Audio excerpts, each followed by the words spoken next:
हरिवंश पुराण जी का स्वाध्याय हम सभी कर रहे हैं। आचार्य जिनसेन जी द्वारा विरचित। मंगलम भगवान वीरो मंगलम गौतमो गणी मंगलम कुंद कुंदाद्यो जैन धर्मोस्तु मंगलम।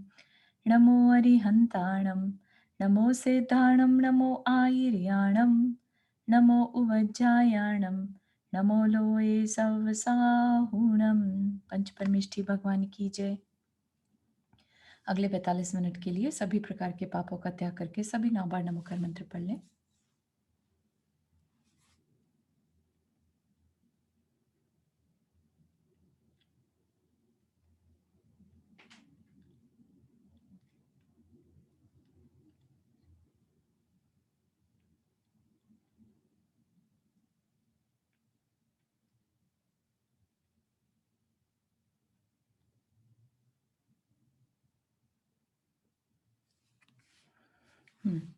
तो हमारा विषय यहाँ पर चल रहा था स्वर्गों के बारे में, है ना।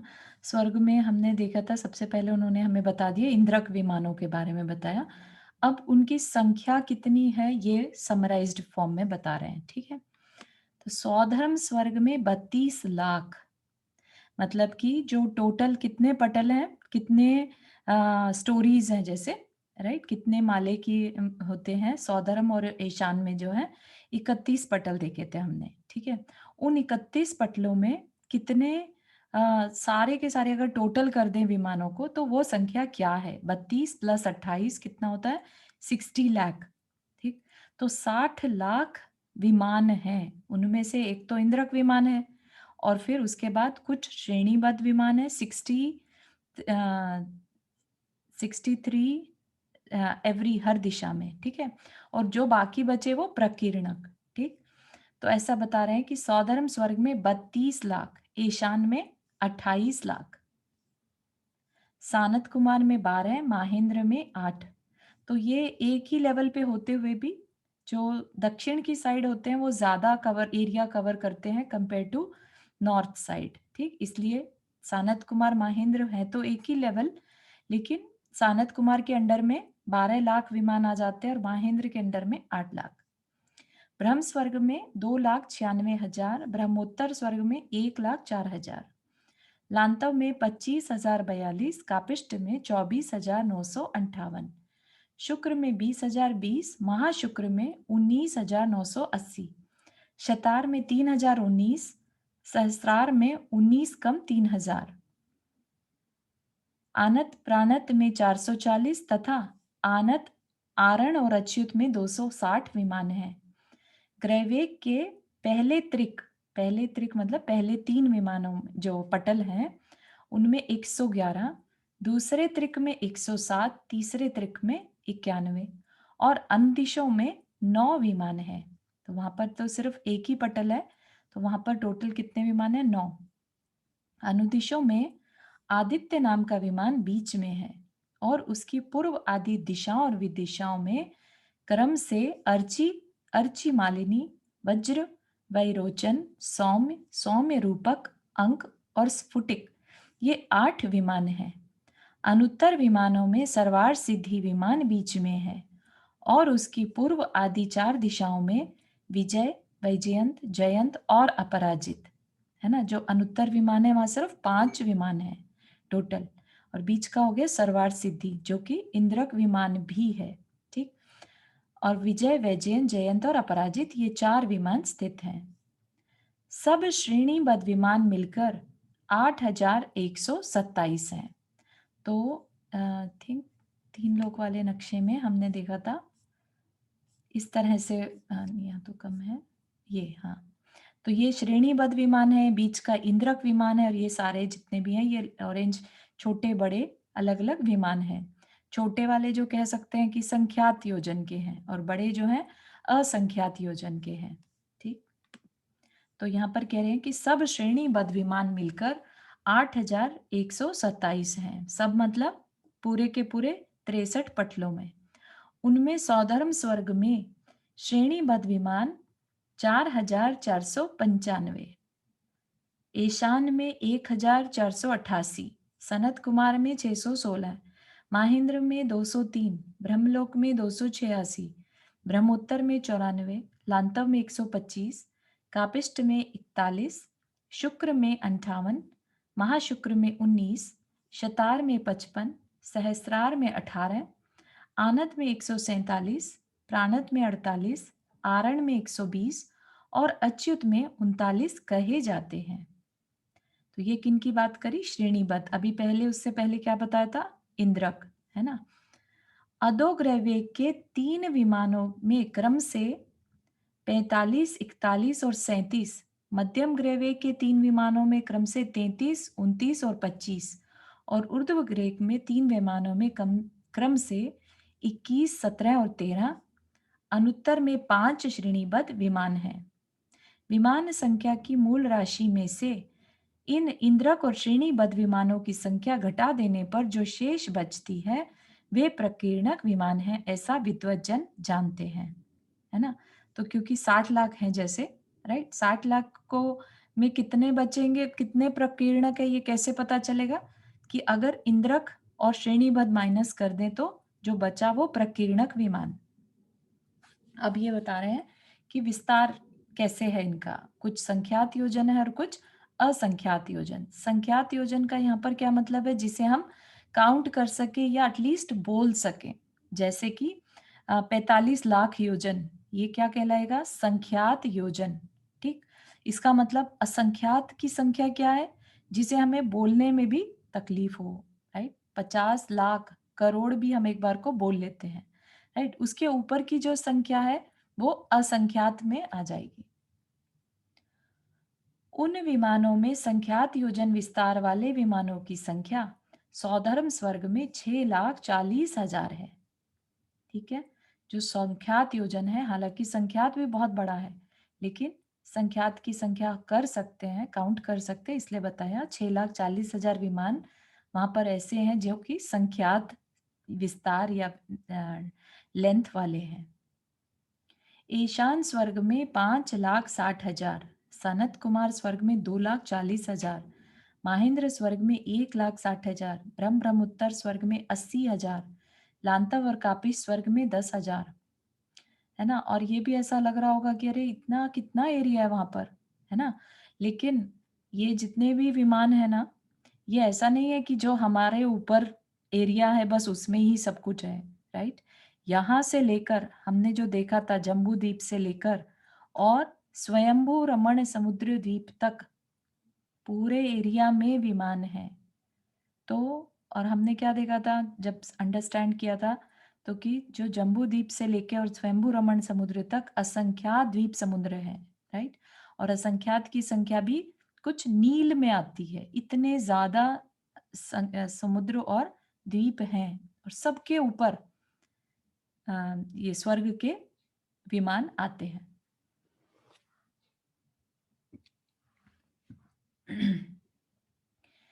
ईश ब्रह्मोत्तर स्वर्ग में 80,000, लांतव और कापिश स्वर्ग में 10,000, शुक्र स्वर्ग में 4,004, महाशुक्र स्वर्ग में 3,996, शतार स्वर्ग सहस्रार स्वर्ग में 1,200, आनत प्राणत स्वर्ग में 88 और आरण अच्युत स्वर्ग में 52 है। इन सभी स्वर्गों में संख्यात योजन विस्तार वाले विमानों की जो संख्या है उससे 4 गुने असंख्यात योजन विस्तार वाले विमान हैं। 4 गुने उससे ज्यादा, जितने संख्यात है उससे 4 टाइम्स असंख्यात योजन वाले विमान हैं।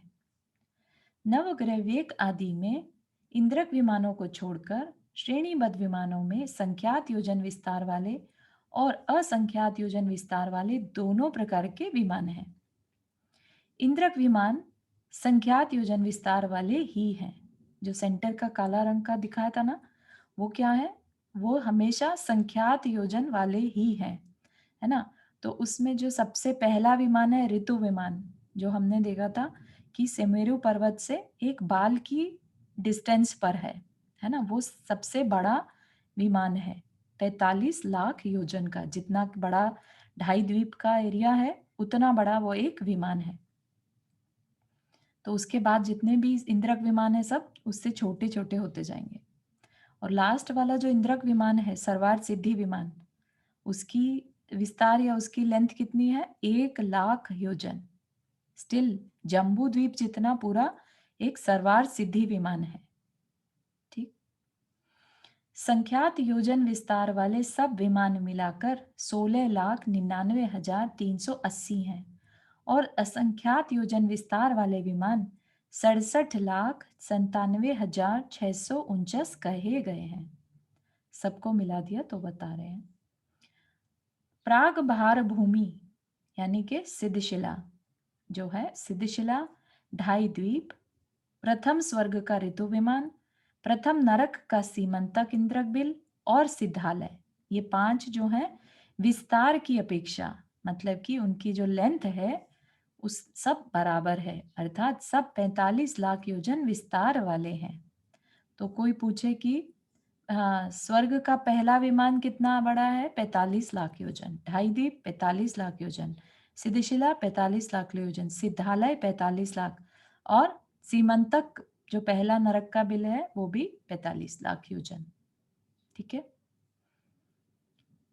इनमें ऋतु विमान जो अभी बताया, प्रथम स्वर्ग का ऋतु विमान बाल चारू एक सेकंड, चारू जयजिने, जी जी ये जो तुम बता रही हो 45 लाख योजन है, हाँ जी। तो इनका विस्तार जैसे एक के बाद एक करते हुए आएगा या कैसे 45 लाख योजन? नहीं नहीं नहीं, देखिए एक के ऊपर एक?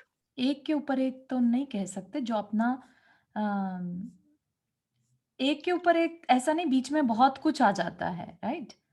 हाँ हाँ तो सिद्धालय और सिद्धशिला ऊपर है, ठीक है? हाँ, ठीक है। बीच में बहुत सारे स्वर्ग आने के बाद फिर ऋतु विमान आएगा, अच्छा। ठीक है?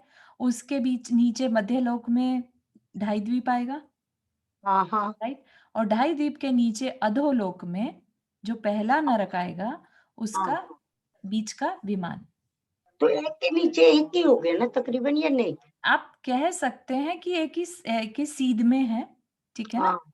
लेकिन हम्म, एक के बाद एक हो, कंसेक्यूटिव एक के बाद एक हो, ऐसा अच्छा, नहीं कह सकते। ठीक है ठीक है। वो कमर पे हाथ रखे वाला सीन वो दिखाई गया पिक्चर, तो उसमें बहुत अच्छे से हो जाएगा कि उसमें हाँ, कहाँ कहाँ पर ये चीज है। लेट्स ट्राई दैट, अगर उसमें कंप्लीट ऐसा है तो। थोड़ा सा आइडिया हो जाता है कि ये यहाँ यहाँ यहाँ, क्योंकि मुझे बस वही याद रहने वाला है। हाँ जी, तो और ये देखिए, जो हाँ, ऊपर है सिद्धालय, ठीक है? यहाँ पर सिद्धशिला है, ठीक है? और ये I shouldn't do complete here, त्रस नाली तो अपने आप में एक राजू की है, राइट? तो यहाँ पर बीच में सिद्धशिला ढाई द्वीप के जितनी बराबर, ठीक? सिद्धालय 45 लाख योजन सिद्धालय है। फिर यहाँ पर सिद्धशिला है 45 लाख योजन। फिर यहाँ पर जो सुमेरु पर्वत की चूलिका आती है, उसके ऊपर यहाँ पर ऋतु विमान, ठीक? फिर ये ढाई द्वीप यहाँ पर मध्यलोक में और फिर यहाँ पर अधोलोक में जो इन नरक का पहला विमान है वो यहाँ पर आएगा, ठीक है?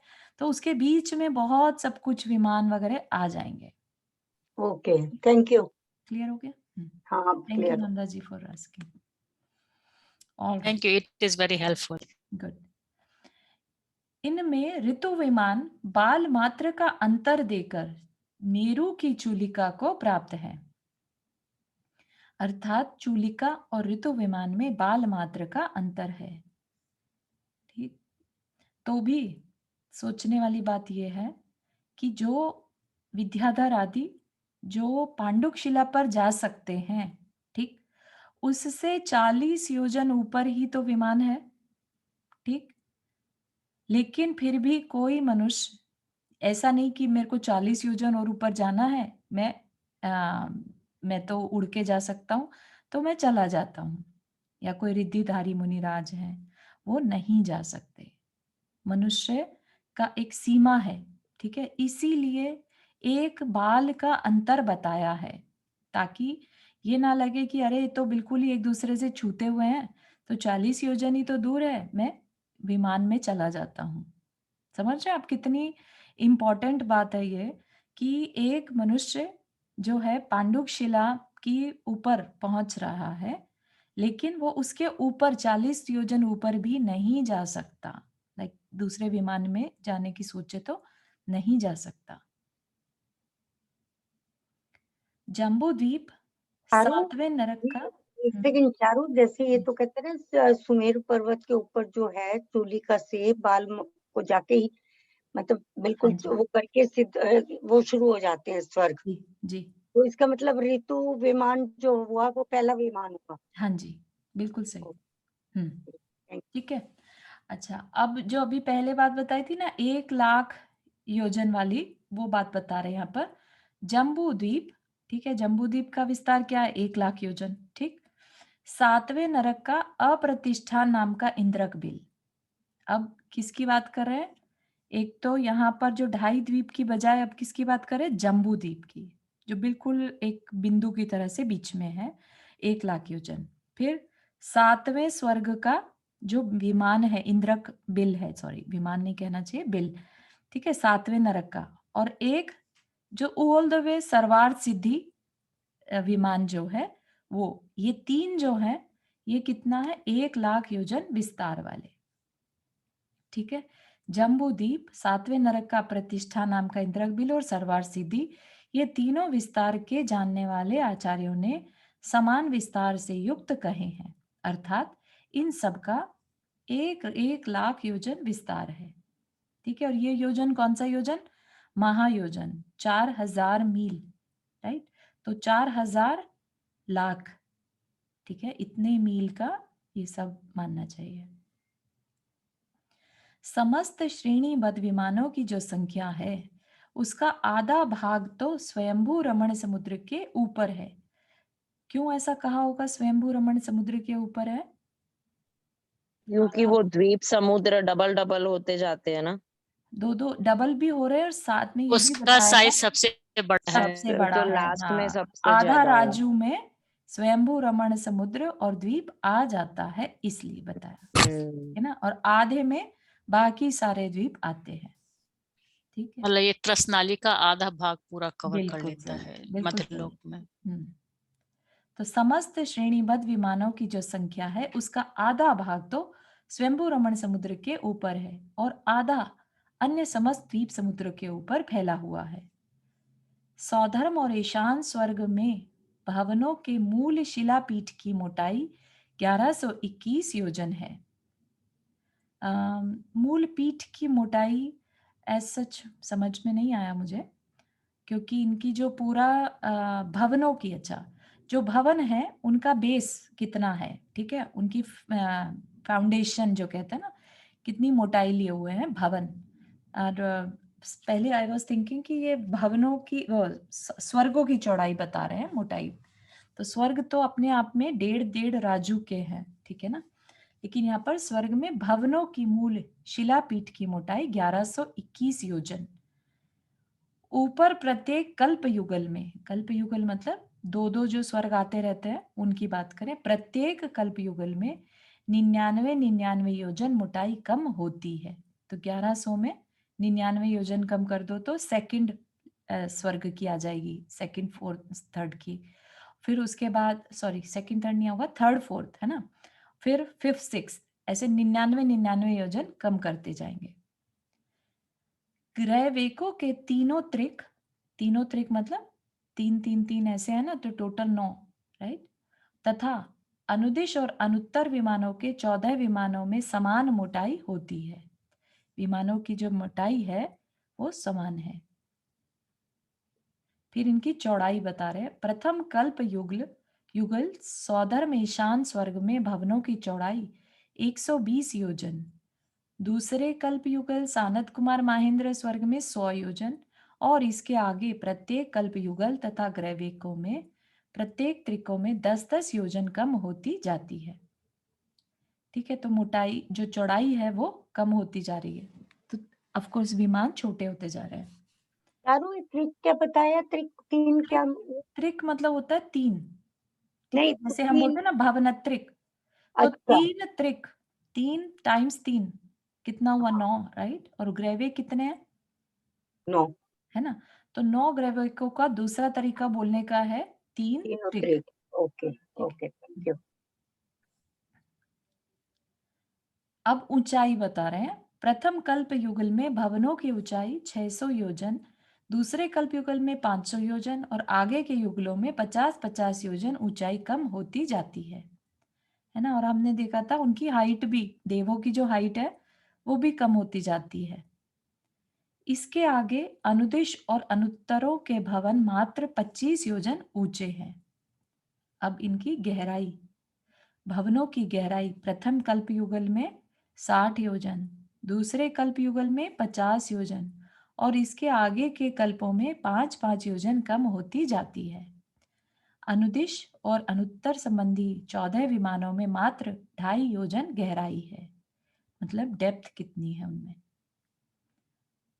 सौधर्म और ईशान स्वर्ग के भवन काले, नीले, लाल, पीले और सफेद, ये 5 रंग के कहे हैं।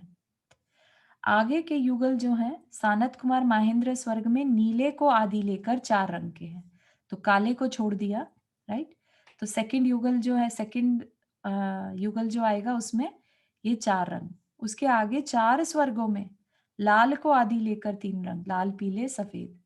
उसके आगे के 4 स्वर्गों में पीले और सफेद 2 रंग के नहीं है, 2 रंग के हैं और अन्य 2 रंग के नहीं है, 3 रंग के।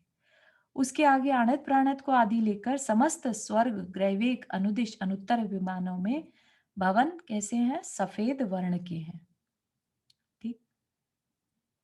वैमानिक देवों के ये भवन जगमगाती हुई प्रभा से युक्त हैं। सौधर्म और ईशान स्वर्ग के विमान धनोदधि के आधार हैं। सानत महेंद्र के विमान घन वातवलय के आधार है। ये चीज अपन ने पहले भी देखी थी, है ना। जो विमानों के नीचे क्या है, बेसिकली ऐसा नहीं है कि कोई पृथ्वी है, राइट। तो धनोदधि, वहां पर क्या है? धन और उदधि, जल और वायु। सनत महेंद्र के धन वात वलय, जो सिर्फ वायु है।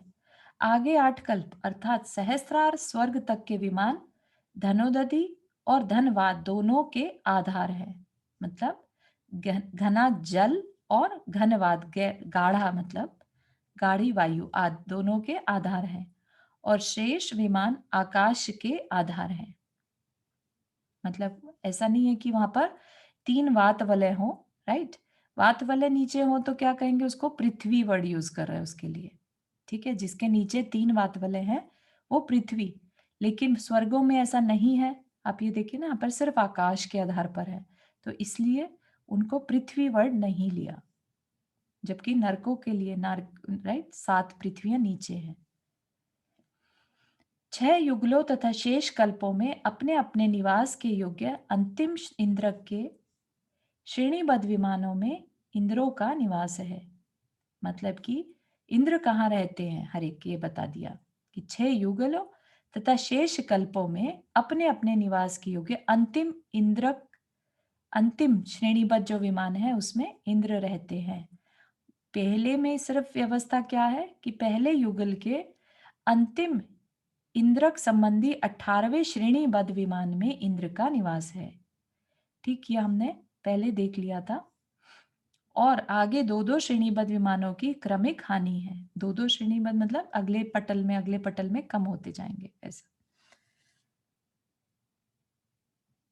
सौधर्म, सनत कुमार, ब्रह्म, शुक्र, आनत और आरण कल्पों में रहने वाले इंद्र दक्षिण दिशा में रहते हैं और ईशान, माहेंद्र, लांतव, शतार, प्राणत और अच्युत इन 6 कल्पों में रहने वाले उत्तर दिशा में रहते हैं। ये इंद्र सुख रूपी सागर के मध्य में स्थित हैं तथा प्रतिद्वंदियों से रहित हैं। मतलब इनका कोई प्रतिद्वंदी कंपैरिजन नहीं रहता। भावार्थ, सौधर्म स्वर्ग के अंतिम पटल के इंद्रक विमान से दक्षिण दिशा में जो 18वां श्रेणीबद्ध विमान है उसमें सौधर्म इंद्र रहता है और उत्तर दिशा में जो 18वां श्रेणीबद्ध विमान है उसमें ईशान इंद्र रहता है। सनत कुमार इंद्र अपने स्वर्ग के अंतिम पटल संबंधी इंद्रक से दक्षिण दिशा संबंधी 16वें श्रेणीबद्ध विमान में रहता है और माहेंद्र उत्तर दिशा संबंधी, ठीक है। इसी प्रकार आगे भी समझना चाहिए।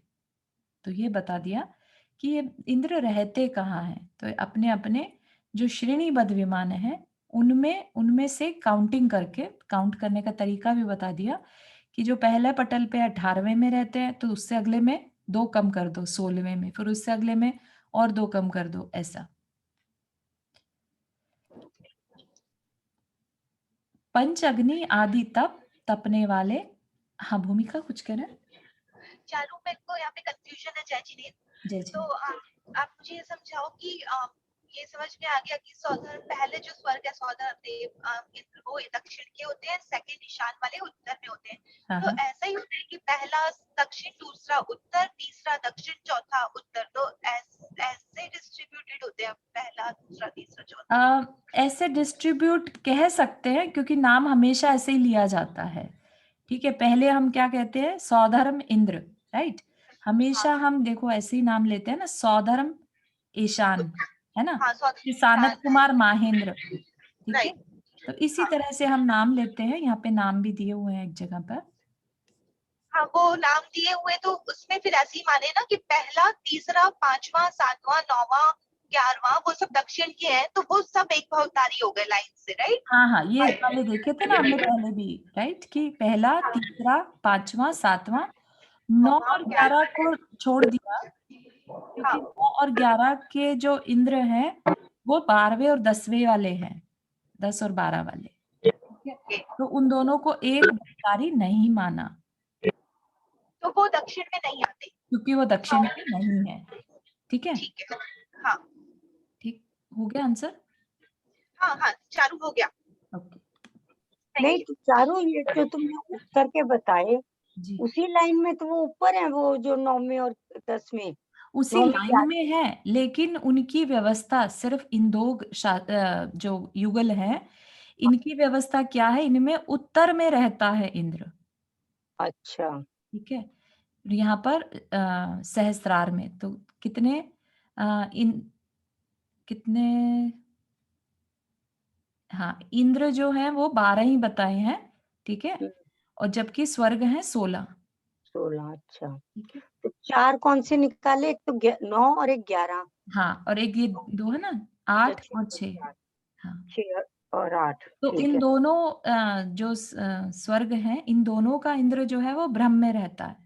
हाँ हाँ, ठीक है, ऐसा। ठीक है ठीक है, पहले भी बताया था तुमने हाँ लेकिन भूल गई। Thank you. ठीक है, अब क्या कह रहे, इस पंचाग्नित आदि तप तपने वाले तपस्वियों की उत्पत्ति भवनवासी व्यंतर और ज्योतिष देवों में होती है। ये सबको याद है कि 4 प्रकार के होते हैं देव, हाँ, राइट। तो 4 में भवनवासी, व्यंतर, ज्योतिष और वैमानिक। ठीक मानिक। है, अभी हम चर्चा पढ़ रहे हैं वैमानिकों की। ठीक है, तो यहाँ पर क्या कह रहे हैं, पंचअग्नि आदि, इसके अंदर सारे बहुत जितने भी जो सन्यासी टाइप के जो तप करते हैं ना, तो तप है, राइट, कुतप भी तप है, और जो निर्जरा वाला तप है वो भी तप है, राइट। तो जो भी तप करेगा देव तो बनेगा, लेकिन कैसा देव बन जाएगा वो, कुतप से भवनवासी, व्यंतर या ज्योतिष देव। ठीक, परिव्राजक यानी कि जो सन्यासियों की उत्पत्ति, जो और ज्यादा सब कुछ छोड़कर रखते हैं। ठीक है, पंचअग्नि तप में जरूरी नहीं है इन्होंने सब कुछ छोड़ा हो, सिर्फ तप रहे हैं। परिव्राजक सन्यासियों की तरह जो रहते हैं उनकी उत्पत्ति ब्रह्मलोक तक, और सम्यक दृष्टि आजीवकों की उत्पत्ति सहस्रार स्वर्ग तक हो सकती है। होएगी ही ऐसा वर्ड नहीं यूज किया, तो कोई ये नहीं समझे कि जो परिव्राजक बन गया वो यहाँ पहुंच ही जाएगा। ठीक है ना, उसने उस तप को ठीक से किया कि नहीं। ठीक, जिन लिंग के सिवाय, मतलब कि मुद्रा जो है उसके, जिन लिंग के सिवाय अन्य लिंग के द्वारा जीव सहस्त्रार स्वर्ग से आगे नहीं जा सकते, यह नियम है। तो सहस्त्रार स्वर्ग कौन सा हो गया, 12वां स्वर्ग। 12वें के ऊपर जिन लिंग मुद्रा से ही जा सकते हैं, चाहे वो फिर मिथ्या दृष्टि ही क्यों ना हो। ठीक है, तो उसके पास निर्ग्रंथ साधु होना जरूरी है। श्रावक सौधर्म स्वर्ग से लेकर अच्युत स्वर्ग तक जाते हैं और मुनि उसके आगे भी जा सकते हैं। अच्युत स्वर्ग 16वां स्वर्ग तक जाते हैं और मुनि उसके आगे भी जा सकते हैं। अब तो हमें सॉरी, तो चारों सीता जी 16वें स्वर्ग में कैसे चले गए, अच्युत स्वर्ग में?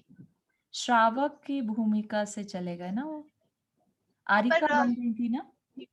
हाँ, पर जिनलिंग तो नहीं हुआ, दिगंबर मुद्रा तो नहीं हुई थी, राइट? तो फिर नहीं, यहाँ पर ये भी कहा ना, श्रावक श्रावक स्वधर्म स्वर्ग से लेकर अच्युत स्वर्ग तक जाते हैं, अच्छा, श्रावक भी जाते हैं, ओके। है ना। हाँ, ये यहाँ पर जो बात कही वो क्या कही कि अगर कोई और दूसरे नॉन जैन के साधु हो, ठीक है, यहाँ पर उनकी बात कर रहे हैं कि जो जैन धर्म में विश्वास ना रखता हो, उनकी बात कर रहे हैं कि वो 12वें स्वर्ग से आगे नहीं जा सकते। लेकिन लेट से आरिका बन गए और जो क्षुल्लक जी बन गए, राइट, ये है तो श्रावक की उत्कृष्ट अवस्था, तो इनको ये अच्युत स्वर्ग तक जाते हैं। 5वां गुणस्थान हो गया ना। और मुनि जो हैं, जो छठे गुणस्थान वाले हैं, वो उसके आगे भी जा सकते हैं। अब तो हमें सुल्लिका नहीं जा सकती ना, सुल्लिका? क्षुल्लिका भी जा सकती है, ओके वो ओके, भी श्रावक में आ जाएंगे। Right, thank you. अभव जीवों का उपपाद अग्रिम ग्रहवेग तक हो सकता है। अग्रिम मतलब पहले के, है ना, नहीं तो अंतिम ग्रहवेग तक बोलते, अग्रिम ग्रहवेग तक हो सकता है।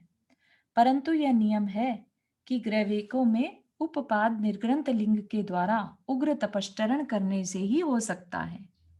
ठीक, कोई बहुत तीव्र तपश्चरण कर रहा है लेकिन अंदर में मिथ्या दृष्टि है, तो वो अग्रिम मतलब पहले ग्रहवेग तक जा सकता है। इसके सर्वार सिद्धि तक रत्नत्रय तपस्वी भव्य जीव की उत्पत्ति होती है। इसके आगे होना चाहिए था, इसके आगे सर्वार सिद्धि तक रत्नत्रय तपस्वी जो वाले जो साधु हैं, है ना, वहां पर सिर्फ सम्यक दृष्टि ही जा सकते हैं। अब उनकी लेश्या के बारे में बता रहे हैं। भवनवासी व्यंतर और ज्योतिषी देवों में द्रव्य तथा भाव की अपेक्षा कृष्ण नील और कापोत लेश्या तथा जगन्य पीत लेश्या होती है। तो द्रव्य और भाव, द्रव्य मतलब उनका बॉडी का कलर, और भाव उनके मन के भाव कैसे हैं, ठीक, तो वो भी कृष्ण नील और कापोत लेश्या। हमने देखा था कि जो व्यंतर जाति के देव थे, राइट, वो काले रंग के होते हैं, ठीक है ना। तो ऐसा नहीं मानिए कि जो देव हैं सुंदर होते हैं, राइट, ये तो अपन ने बना रखा है कि जो गोरा है वो सुंदर है, ठीक है ना। तो गोरे या सुंदर की परिभाषा अलग है, मनमोहक, ठीक है, अच्छे दिखने वाले, ऐसे सारे देव ऐसे होते हैं, भले ही उनके शरीर का रंग काला, नीला या इवन ग्रे हो, ठीक है। कापोत जो होता है ग्रेइश कबूतर जैसा। और जगन्य पीतलेशा, जगन्य पीतलेशा मतलब पीला, राइट, जो चौथी लेशा है, जो ऊपर अगर नीचे से ऊपर की तरफ जाए तो चौथी लेशा पीतलेशा, तो जगन्य पीतलेशा होती है। सौधर्म और स्वर्ग के देवों के, सौधर्म और बाकी के स्वर्गों के देव में के मध्यम पीतलेशा होती है। अच्छा, सौधर्म स्वर्ग के देवों के मध्यम पीतलेशा होती है, महेंद्र स्वर्ग के देवों के उत्कृष्ट पीतलेशा और जगन्य पद्मलेशा होती है। इसके आगे 3 युगलों में मध्यम पद्मलेशा होती है। तो शुक्ल नहीं बताई, तो इसका क्या मतलब है कि वहां पर जो एक दूसरे से कंपैरिजन, देव रिद्धि, है ना, हमने देखा था कि दूसरे देव, बड़े देवों को देखकर अंदर में खराब भाव होना, कल्प व्यवस्था है जैसे वहां पर, राइट। तो अणीक जाति के जो सेना टाइप के लोग हैं, वो जो जिनको कुछ ऐसे भी हैं जिन्हें अंदर नहीं घुसने दिया जाता सभा में, या अभियोग्य जाति के हैं जिन्हें जानवर बनना पड़ता है। तो इस तरह के जो देव होते हैं उन्हें दूसरे रिद्धिधारी देवों की को देखकर थोड़ी जेलस होती है। तो जेलस होना इज नॉट अ गुड लेशा, राइट। तो ऐसी भयंकर लेशा भी नहीं होती कि वो अपना सारा टाइम बस तकलीफ में ही रहें, लेकिन उनकी पीत पद्म में ही झूलते रहते हैं। उसके आगे 2 युगलों में उत्कृष्ट पद्मलेशा और जघन्य शुक्ल लेशा होती है। तदनंतर अच्युत स्वर्ग तक के 4 स्वर्ग और 9 ग्रहवेग के समस्त देवों के मध्यम शुक्ल लेशा होती है। उसके आगे अनुदिश और अनुत्तर संबंधी हेमिंद्रों के 14 विमानों में परम शुक्ल लेशा होती है। यहाँ के निवासी अहमिंद्र संक्लेश से रहित होते हैं। ठीक है, जितने भी अहमिंद्र हैं सब के सब संक्लेश से रहित, बिल्कुल शांत परिणाम वाले, बस अपने अपने काम में और निरंतर 24 घंटे उनका काम क्या रहता है? तत्व चर्चा, तत्व चिंतन करते रहना।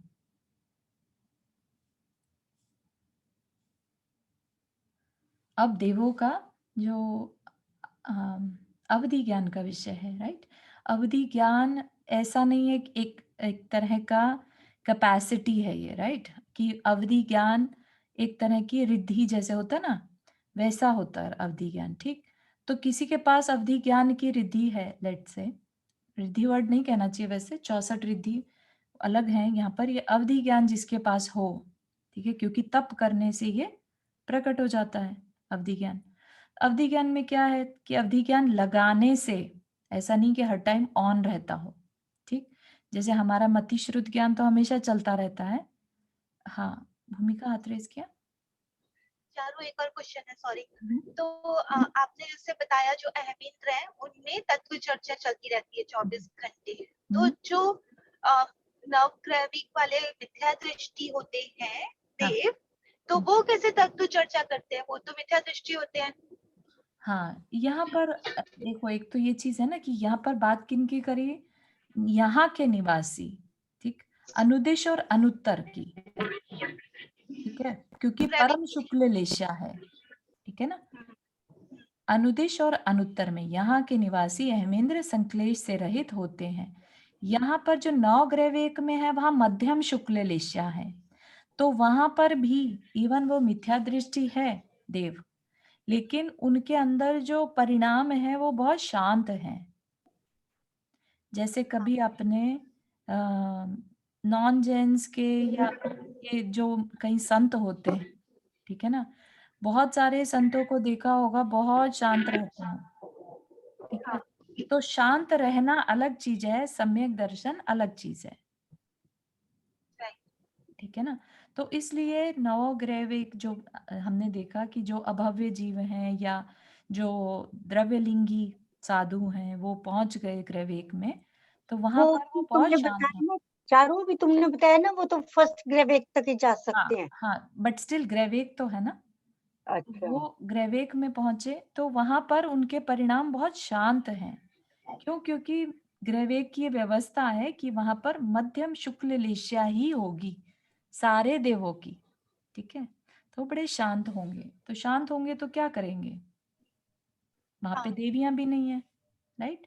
ग्रहवेक में देवियां भी नहीं है, अनुत्तर अनुदिश और ग्रहवेक 16 स्वर्ग से ऊपर देवियां नहीं है, राइट।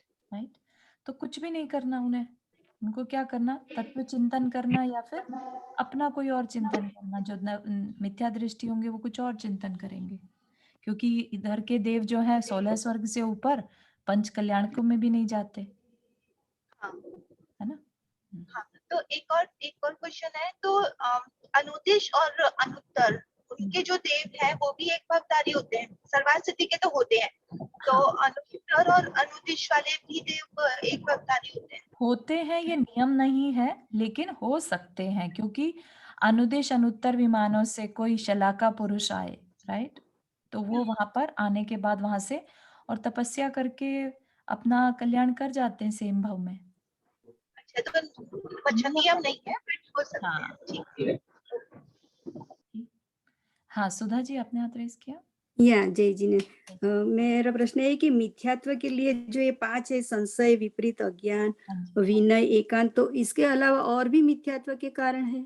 नहीं, यही है मिथ्यात्व के कारण, यही है। इनकी सब कैटेगरीज या अंडरस्टैंडिंग के लिए फर्दर कैटेगरीज कर सकते हैं, लेकिन ओके, यही कारण है। चारू, एक तो मुझे जरा ये दोबारा से बोलना, इन्होंने 5 मिथ्यात्व के कारण क्या बताए। हाँ और एक मैं ये चीज पूछ रही हूँ कि जैसे जो मिथ्या दर्शन वाले होते हैं, जो ग्रैविक वगैरह में चले गए, हाँ, तो इनको ऊपर जाके सम्यक दर्शन हो सकता है क्या? मतलब ये डिपेंड करता है, अगर ये अभव्य है लेट से तो नहीं हाँ हो सकेगा, है ना। अच्छा हाँ, अच्छा, लेकिन अगर अभव्य है तो भव्य नहीं हो सकते नहीं ऊपर हो जाके। सकते, है ना। तो अगर ओके, वो नहीं है तो यस हो सकता है, इसमें कुछ बुराई नहीं है। अच्छा अच्छा। हम्म। और एक बार बताओगे इन्होंने 5 क्या बताए? हाँ सुधा जी, आप हाँ रिपीट करें। हाँ, संशय, विपरीत, अज्ञान, विनय और एकांत।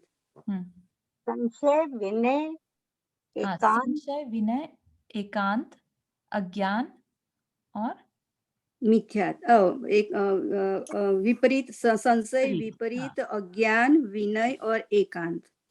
ओके ये आलोचना पाठ में आता है। ओके सही बात है। Okay, thank you. चलिए, अब अवधि ज्ञान का विषय कितना है, ठीक। तो प्रथम 2 स्वर्ग के देवों के अवधि ज्ञान का विषय धर्मा पृथ्वी तक है। नीचे की जो पृथ्वियां हैं, पहले पृथ्वी कौन सी थी, रत्ना प्रभा, है ना। ये शायद इनके जो नरक है ना, उनके भी एक्चुअली 2 नाम चलते हैं, ठीक है। तो शायद यहाँ पर ये जो नाम दिए हैं ये उनके दूसरे नाम दिए हैं।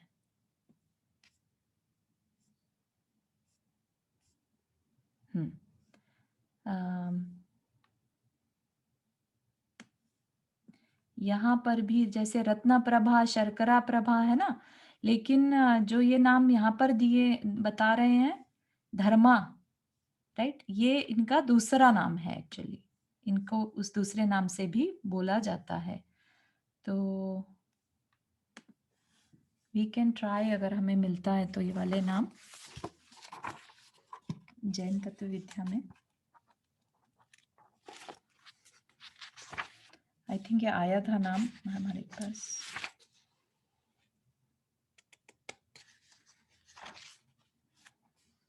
हाँ, तो पहली है धम्मा, धर्मा नहीं है, धम्मा, ठीक है। फिर है वंशा, मेघा, अंजना, तो ये इसको ऐसे ही लगा लीजिएगा 1 2 3 4, ठीक है। उनके रूढ़ी नाम है ये। तो यहाँ पर क्या कह रहे हैं कि अवधि ज्ञान का विषय धर्मा पृथ्वी तक है, धम्मा पृथ्वी। उसके आगे के 2 स्वर्ग संबंधी देवों का विषय वंशा पृथ्वी, वंशा इज अ सेकंड नरक।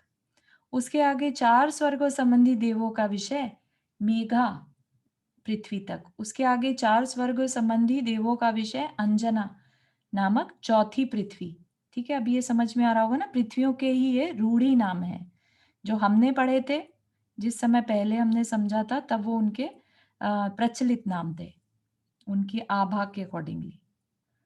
उसके आगे आनत आदि 4 स्वर्गों के देवों का विषय अरिष्टा नाम की 5वीं पृथ्वी तक है।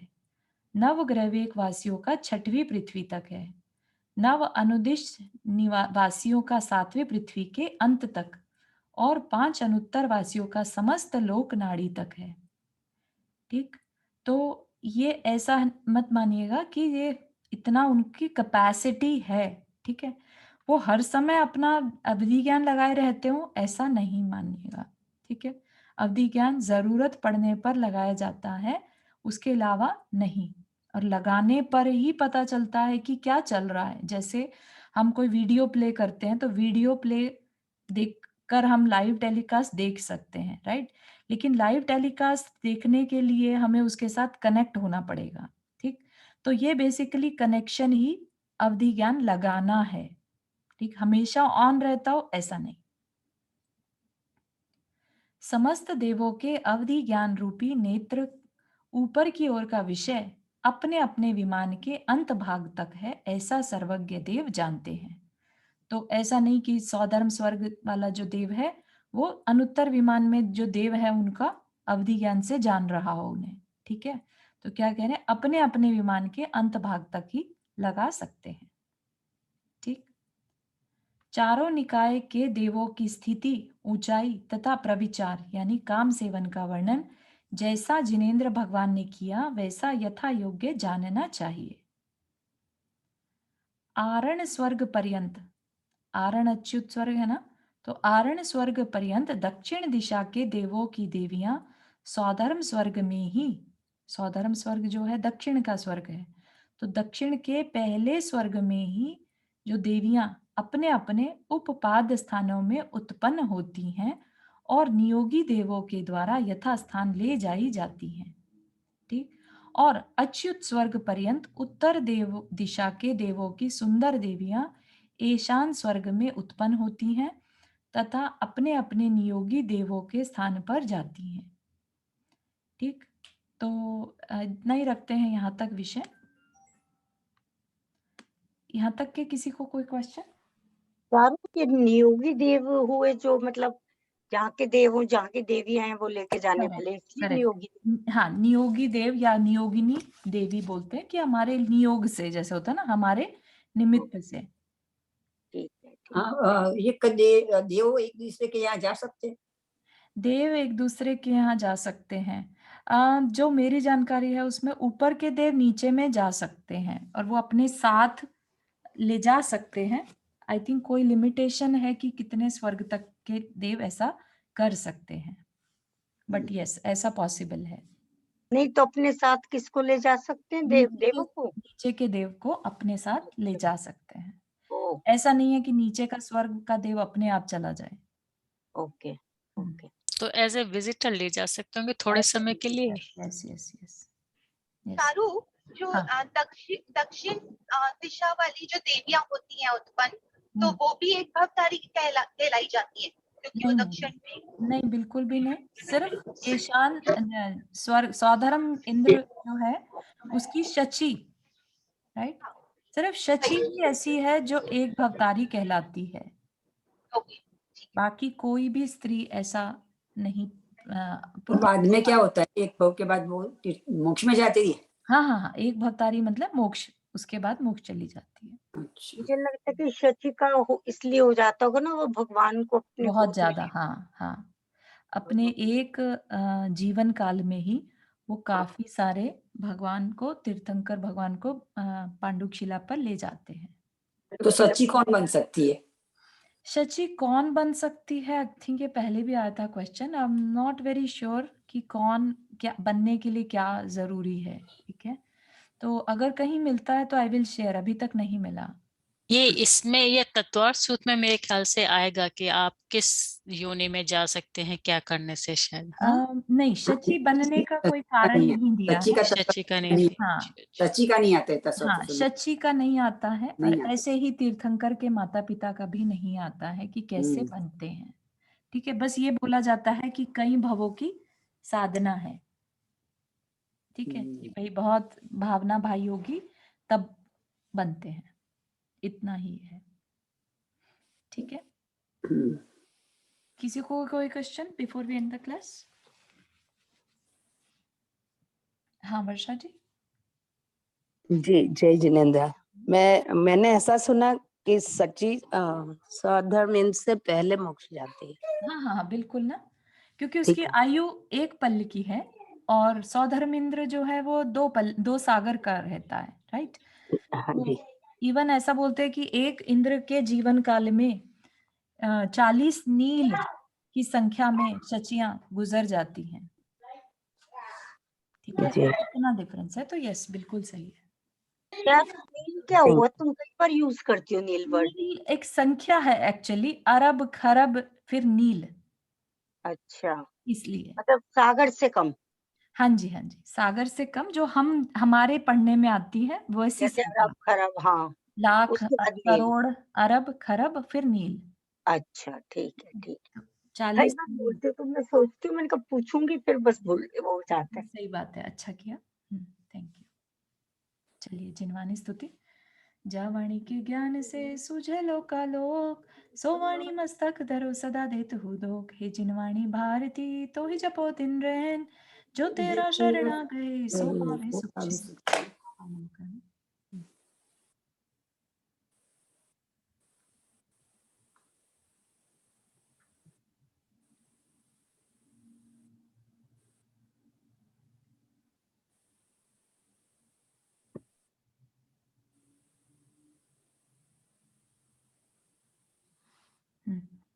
तो जो हम जन्मानी स्तुति बोलते हैं ना, जावाणी के ज्ञान से सूझे लोकालोक, राइट। सूझे मतलब जानना, राइट? हमें लोक अलोक के बारे में जानकारी मिलती है, तो अभी जो हम पढ़ रहे हैं ये पूरे लोक को जान रहे हैं हम, है ना?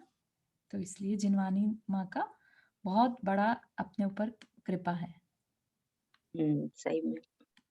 वो आए थे नहीं यहाँ पर प्रकाश जी, हाँ जी, जीवन प्रकाश नहीं, वो किरण प्रकाश। किरण तो प्रकाश। वो बोलते थे ना, देवनामी अरिहंत को गुरु सेवा निर्ग्रंथ, हाँ, दया धर्म पालो सदा, यही मोक्ष का पंथ। बिल्कुल सही है। तो वो जिनवानी के बाद ये बोलते थे। हाँ, हाँ, ठीक। चारू, एक तुम्हारे यहाँ से ना स्वाति आई है कोई यहाँ। हाँ जी, हाँ जी। हाँ, मिली। लेक्सिंगटन में ही है, तो वो अभी मंदिर में मिली मुझे परसों। अच्छा, लेट मी